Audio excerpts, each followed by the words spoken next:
The man walked into the cafe at precisely 12 o'clock. He wore on his head a small hat, of the kind a detective would wear. He sat down with one leg crossing over his thigh and with a notepad in his hand. He meticulously picked a pen out of his coat pocket and began taking notes in the notepad, before looking upwards and then taking more notes.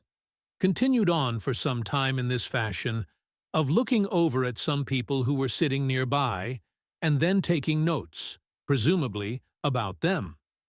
During all of this intense note-taking, the restaurant-goers went about their business and took no notice of the man.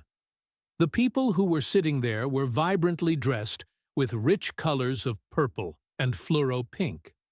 One lady wore a dress and a feather hat, and the whole company was generally all very well done up. They looked of a bohemian kind, incongruous and flamboyantly out of place. All the while this was going on, I couldn't help but notice the beautiful wall of pearls that resided behind the barista. It contained many pearls and gems that one might expect to see out of a treasure chest. Of course, they weren't real, but the look made its effect on the dimly lit room.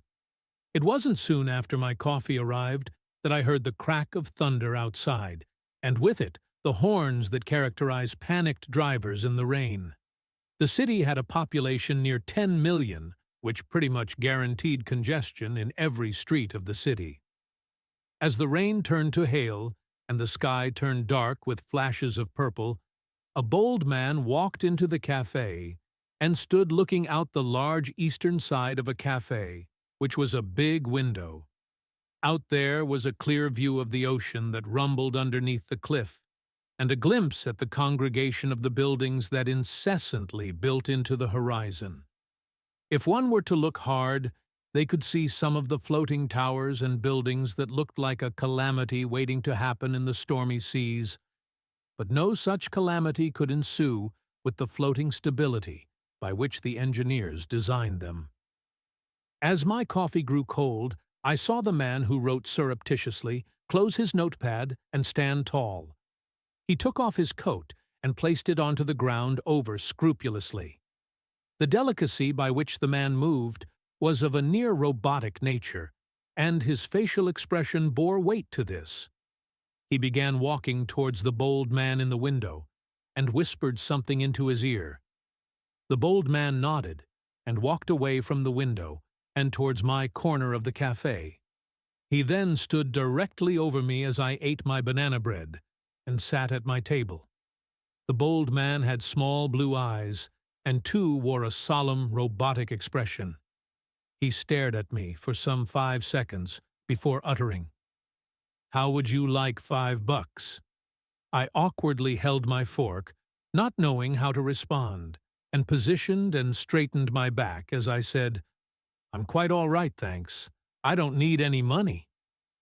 I said it in somewhat of a nervous haste, and he quickly retreated from my table as I uttered the phrase and went back to the window with the man with the notepad. They whispered for some time, covering their mouths as they talked and glancing about to see if anyone noticed them. Then suddenly the bold man crossed his legs and sat on the floor, resting his hands on his knees in meditation. Whilst this was happening, the notepad man walked violently into the middle of the cafe and held up a $5 note. "Who the bloody hell wants this $5 note, then? Who the bloody hell wants it?" he yelled in a rage. I dropped my fork as he said it. All the while the bald man meditated. I looked around and was surprised to see that nobody in the restaurant took note of the man's yelling, and the only person who roused was me. So the man quickly approached me and said that I better take the $5 note or else. I took it off him quickly and inspected the note. The note was folded, and inside of it was the notepad that the man was writing in. I opened the notepad to see the man who had just yelled while meditating by the window with the bald man. I also looked around the cafe to see that everyone else had left, and it was just us three left inside the cafe. There was a lot of writing in the notepad, and it read as follows: I, Terry Sullivan, sit here in this cafe East Brunswick Street. On the 4th of July, 2026. I sit here by myself observing the cafe goers.